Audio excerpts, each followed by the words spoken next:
Why should someone who's starting off, why should they focus on this question of how does it feel like to change pitch only? I mean, why don't you just give me a specific exercise or a specific, technique, Ivan, and you just do it? And the reason why is I think for a lot of people starting off, their main challenge won't be resolved from just running through a lot of different scales, a lot of different exercises mindlessly.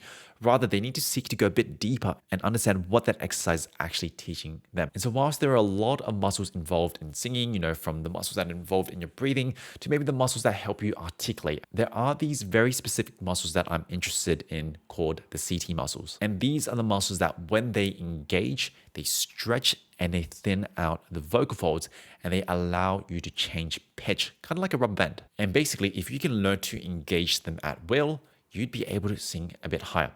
Now, whilst this is very, very simple in theory, I find that for a lot of singers who are starting off, it can feel very, very challenging to just engage these muscles. Often we end up engaging a lot of other muscles. We might engage the muscles that push through a lot more air. We might kind of tighten our jaw. We might tighten our tongue.